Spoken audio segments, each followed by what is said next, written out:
Searching for information sometimes seems like opening the floodgates.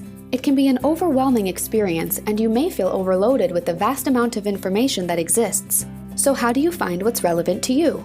To sift through so much data, you'll need to develop your information literacy skills. By the end of this video, you'll learn what information literacy is and why it's important, how you use information literacy in your daily life, and how to use information literacy skills as you go through college.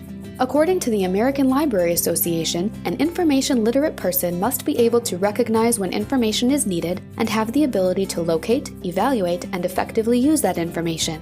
But we also can visualize it in simpler terms. Information literacy is a way of defining and thinking about the research process. It's a life skill needed for college and beyond, in your professional and personal life. And above all, it's a process. It takes time to develop and hone these skills, but with practice, you'll be well on your way.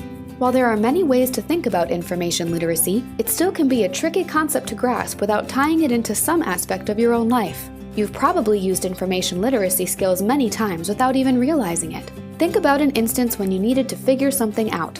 Perhaps it was as simple as trying to make the perfect grilled cheese sandwich, or more serious, like considering what type of job to apply for.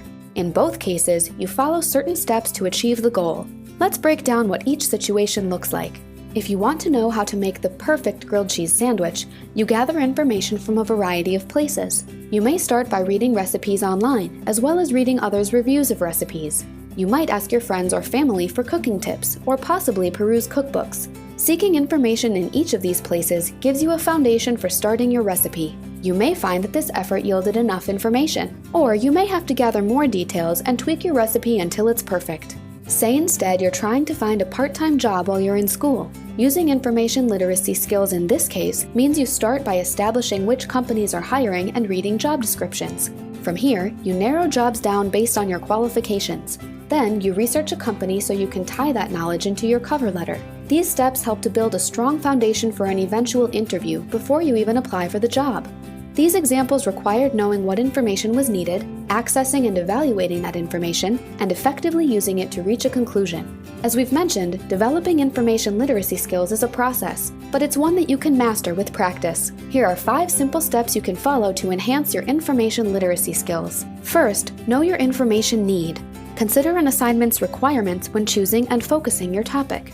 Do you need general or more in-depth information? Did your professor say you only may use peer-reviewed scholarly articles, or are articles from trade journals and newspapers acceptable? Second, access the needed information. Know when to use the library catalog, article and reference databases, or the internet to find and retrieve print and electronic books and articles, web pages, and other documents. Talk to your librarian or professor to discover what resources are available.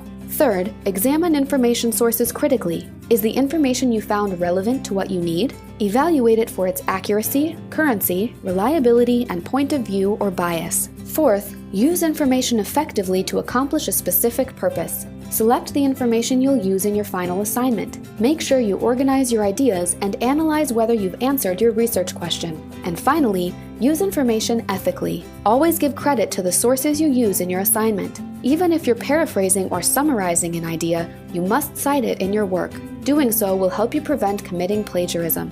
It may seem like a challenge to develop your information literacy skills, but with a little practice, you'll be on your way to success. Librarians are especially good at finding useful sources, but a recent project information literacy study found that 80% of college students never bother to ask for their help. Always remember that librarians and professors are here to help if you get stuck along the way.